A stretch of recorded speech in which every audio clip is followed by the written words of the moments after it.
Hi friends, எல்லோரும் எப்படி இருக்கீங்க? இன்றைக்கி காலையிலே எங்கள் ஆடு கத்தி கத்தி கூப்பிட்டுட்டு இருந்தது. என்ன பண்ணுதுன்னு பார்த்தா குட்டி போடுற மாதிரி இருக்குது.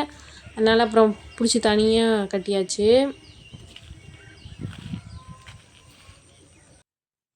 காலையிலே செம்ம குளிர் ஃப்ரெண்ட்ஸ். இருந்தாலும் எல்லாம் பேசிட்டு போதிட்டு வந்து உட்காந்துக்கிட்டோம். இந்த ஆடு லாஸ்ட் டைம் குட்டி போட்ட வீடியோவும் நம்ம சேனலில் போட்டிருக்கோம். பார்க்காதவங்க செக் பண்ணி பாருங்கள். போன தடவை 2 குட்டி போட்டுச்சு. ஆனால் ஒன்று இறந்துச்சு, ஒன்று நல்லாயிருக்கு. இந்த தடவை எத்தனை குட்டி போட போகுதுன்னு தெரியல. ரொம்ப ஆவலாக உட்காந்துருக்கோம். போன தடவை ஒரு குட்டி ஏன் இறந்துச்சுன்னா அது ரிவர்ஸாக வந்தது.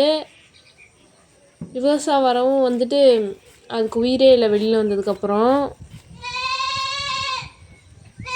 அது உள்ளே எப்படி இறந்துச்சுன்னு தெரில. இந்த தடவை இது போடுற குட்டியெல்லாம் கண்டிப்பாக காப்பாற்றிடணும்.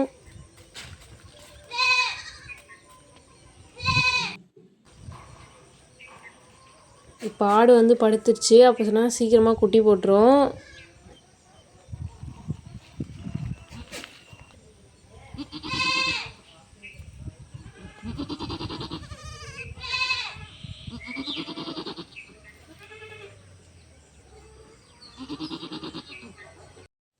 ஃப்ரெண்ட்ஸ், இப்போ குட்டியோட கால் வெளியில் வந்துருச்சு பாருங்கள்.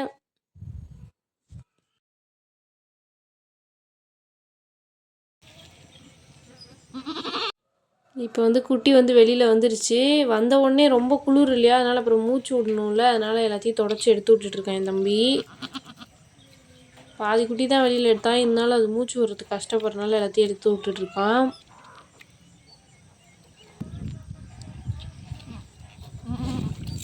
இப்போ குட்டி வெளியே எடுத்தாச்சு. ஒரு குட்டி போட்ட உடனே இன்னொரு குட்டி வந்துருச்சு. ஒரு சில ஆடெலாம் ஒரு குட்டி போட்டுட்டு அப்புறம் ஒரு 10-15 நிமிஷம் கழித்து திரும்ப படுத்து அப்புறம் தான் போடும். இதுக்கு 2வது குட்டி உடனே வந்துருச்சு. இப்போ 2 குட்டி வெளியில் வந்துருச்சு ஃப்ரெண்ட்ஸ். நல்ல வேளை 2 குட்டி ஆக்டிவாக இருக்குது. 2 குட்டிக்கும் மூக்கில் இருக்கிறதெல்லாம் தொடச்சி விட்டாச்சு. ஃப்ரெண்ட்ஸ், இந்த தடவை நம்ம ஆடு ஒரு பாய் குட்டி ஒரு கேர்ள் குட்டி போட்டிருக்கு. இந்த ஆடு குட்டியை போடுற வரைக்கும் நல்லபடியாக போடுவான்ற டவுட்லேயே தான் உட்காந்துருந்தோம், பயத்தில். சக்ஸஸ்ஃபுல்லாக 2 குட்டி போட்டுருச்சு. இதில் ஒரு பாய் ஒரு கேர்ளு.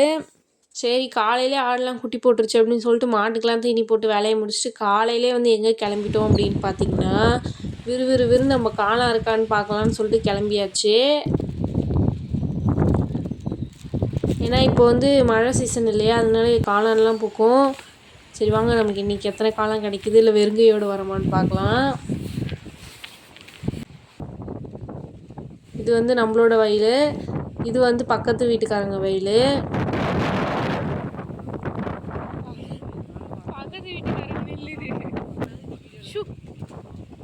ஃப்ரெண்ட்ஸ், பார்த்தீங்களா எவ்வளோ காற்றடிக்குதுன்னு? காற்றுல ஆளே பறந்துடும் போல். போகும்போது நமக்கு ஒரு காளான் கண்ணில் மாட்டிடுச்சு. சரி வாங்க, அந்த காளானை பிடிங்கிட்டு போயிடலாம். தம்பி அதை பிடிங்கிட்டான். வந்ததுக்கு ஒரு காளான் கிடச்சிடுச்சு. இன்னொரு இடத்துல போய் பார்ப்போம்.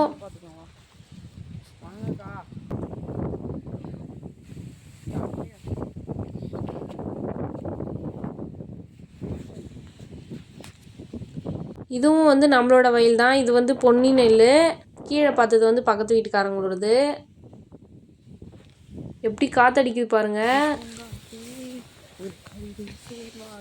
நல்லா பாடு தம்பி. சீக்கிரமாக போயிட்டு காளான் இருக்கான்னு பார்த்துட்டு வீட்டுக்கு போகணும்.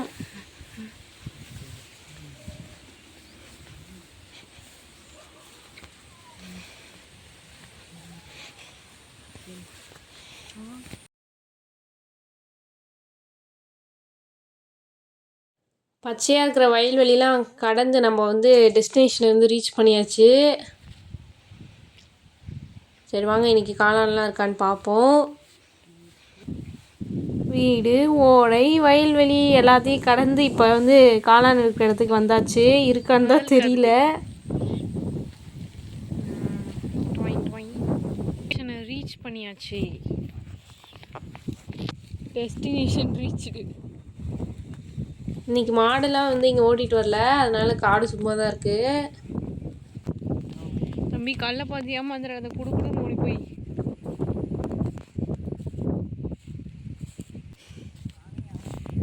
ஐயோ பாவம், பேப்பரை பார்த்து ஏமாந்துட்டாப்பா எவ்வளோ. நம்ம ஒரு பக்கம் போய் தேடுவோம். ரொம்ப நேரமாக தேடியும் ஒரு காளான் கூட கிடைக்கல ஃப்ரெண்ட்ஸ். வெயில் அடிக்கிறதுனால காளான் பூக்கலன்னு நினைக்கிறேன். ஆல்ரெடி பிடுங்க ஒரு காளான் வந்து எடுத்துகிட்டு வீட்டுக்கு கிளம்பியாச்சு. இது வந்து நம்மளோட குச்சிக்கிழங்கு காடு. விலை ரொம்ப குறைவாக போயிட்டுருக்கனால வந்து பிடுங்காமையே வெயிட் பண்ணிகிட்ருக்கோம். நல்ல விலை வந்தால் பிடுங்கலாம் அப்படின்னு சொல்லிட்டு. ஆல்ரெடி அறுவடைக்கு வந்து தயாராகிடுச்சு. வந்ததுக்கு ஒரே ஒரு காளான் தான் ஃப்ரெண்ட்ஸ். நிறைய இருக்கும், வீடியோ எடுக்கலான்னு போனோம், ஆனால் ஒன்று கூட இல்லை. இன்னொரு நாள் காளான் இருந்துச்சுன்னா நான் உங்களுக்கு வீடியோ எடுத்து போடுறேன். கஷ்டப்பட்டு பயிர் வச்சு அந்த பயிருக்கு வந்து சரியான விலை கிடைக்காம தான் ரொம்ப நாளாக வெயிட் பண்ணிகிட்ருக்கோம். நல்ல விலை நம்ம வரும் அப்படின்னு சொல்லிட்டு நம்பி தான் வந்து அறுவடை பண்ணாமல் வச்சுருக்கோம். ஓகே ஃப்ரெண்ட்ஸ், நான் வந்து இதோட அந்த வீடியோ வந்து முடிச்சுக்கிறேன். வீடியோ பிடிச்சிருந்துன்னா லைக் பண்ணுங்கள், ஷேர் பண்ணுங்கள், சப்ஸ்கிரைப் பண்ணுங்கள், கமெண்ட் பண்ணுங்கள். தேங்க்ஸ் ஃபார் வாட்சிங். பாய், டேக் கேர்.